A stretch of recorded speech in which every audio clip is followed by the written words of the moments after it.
Olha o que a Bíblia está dizendo, sabendo isso. Aqui, meus queridos, essa expressão sabendo isso é consciente disso. Nós precisamos ter consciência disso. Há muitos que não têm consciência desta verdade, que o nosso homem velho foi com ele crucificado, para que o corpo do pecado que operava em nós seja desfeito, para que não sirvamos mais ao pecado. Bendito seja para sempre o nome do Senhor. Pastor, por que o senhor está frisando a questão do pecado? Sabe por quê, irmãos? Arranque o pecado da terra e você resolve o problema de todo mundo. Tire o pecado, sane esse problema, e você não conhecerá pobreza, você não conhecerá doença, você não conhecerá miséria, você não conhecerá violência. Tire, solucione o problema do pecado, e nós não teremos problema na terra. É verdade. É só solucionar o problema do pecado. O problema está no pecado. Verdade. Pelo menos a igreja de Jesus, ela precisa ser anti-pecado. Eu tenho que colocar pela graça de Deus isso no seu coração nesta manhã, com a ajuda do Espírito de Deus, para você entender que com o pecado não se brinca. O corpo do pecado na sua vida, na cruz de Jesus, já foi desfeito, foi quebrado. Era como que uma couraça que alguém te prendeu de ferro. Não era aquela que você tira de pano, mas de ferro. Porém, quando você prostrou-se diante do sacrifício de Jesus, aquela couraça que estava no seu peito, te aprisionando, sem você movimentar debaixo do pecado, dizendo não fuma, amanhã fumava. É o último maço, amanhã fumava de novo. Eu não vou prostituir mais, prostituía. Eu não vou mais para a bebedeira, ia. Dizendo eu não vou mais para a boate, ia. Eu não vou mais para a sinuca, ia. Era assim ou não era? Verdade. Vamos longe não, meus irmãos. Eu conheci isso dentro da minha família. 2 de meus irmãos, sabe quando só que funcionou? Quando eles prostrou diante da cruz de Jesus. Aleluia. Glória a Deus. Bendito seja o nosso Deus. Aí aquela prisão que os prendia quebrou-se. Graças a Deus. A morte de Jesus, ao compartilharmos dela, ela nos dá poder para nós vencermos o pecado. O pecado tem que ser vencido pela igreja. O pecado não pode vencer a igreja de Jesus. Irmãos que estão aqui, vocês têm pela morte de Jesus poder para vencer o pecado. Amados que estão aqui, nós temos poder pela morte de Jesus para vencermos o pecado.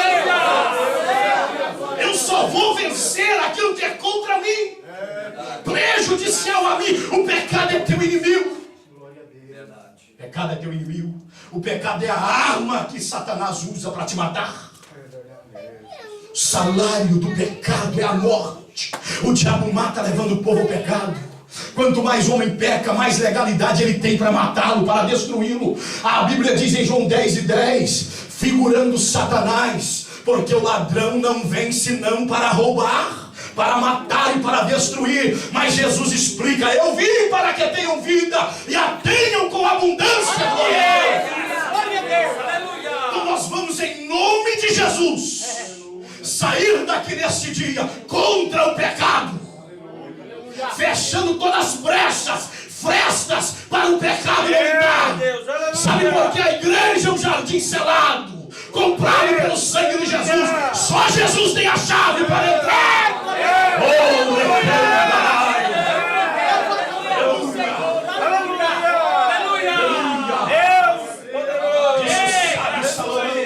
Tem uma inspiração extraordinária falando a respeito da igreja, que nós somos um jardim fechado, selado, e o diabo não pode romper esse lacre. Olha aqui, irmãos, em relação a isso, depois que aceitamos a Jesus, nós estamos em estado de virgindade espiritual. Glória a Deus! Aleluia!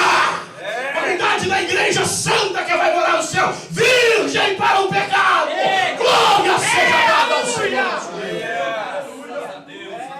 Nada do pecado arrombar a minha casa, deflorar a minha vida, arrebentar o meu viver. Neste dia nós estamos compreendendo a morte de Jesus na cruz me deu autoridade para vencer o pecado. Chegue lá na sua casa hoje, dobre os seus joelhos e diga, domínio do pecado, você sai da minha casa, você sai do meu lar. O meu lar pertence a Jesus, a minha casa é de Jesus, a minha vida é de Jesus. Saia!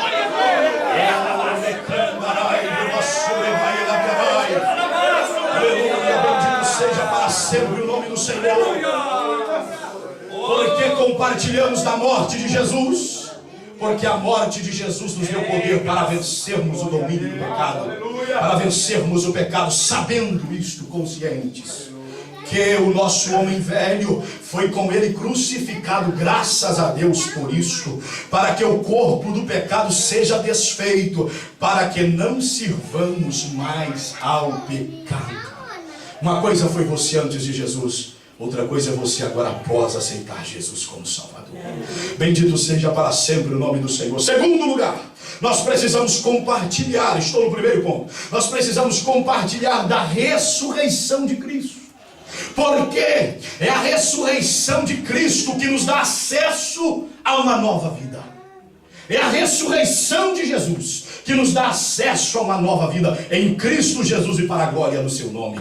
Isto, portanto, meus queridos irmãos, ter acesso a uma nova vida em Cristo Jesus. Não mais aquela vida, a Bíblia diz que nós vivemos agora em novidade de vida. Já frisamos também, morremos para o mundo, morremos para o pecado, estamos vivos para Deus e para Cristo. Quando o ser humano, inclusive, ele passa pelas águas do batismo, é tão conhecido. Ao mergulhar, simboliza ali a sua morte para o pecado. Levantar é um símbolo do que já aconteceu, é a sua ressurreição em Cristo e para a sua justiça. É só uma simbologia.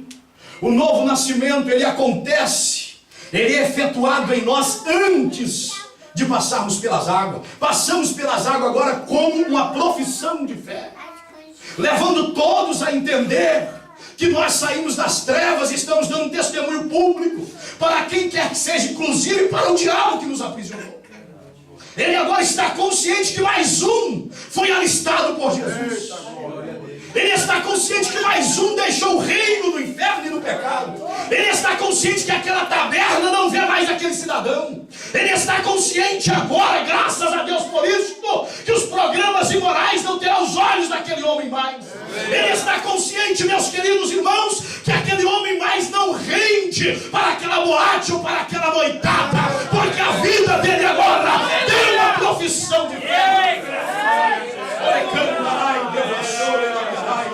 Eu sinto a presença bendita de Deus. Aleluia.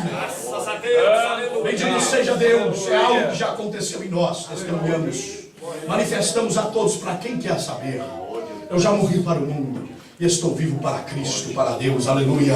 Então observe, meus irmãos, nós compartilharmos da ressurreição de Jesus significa termos acesso a uma nova vida.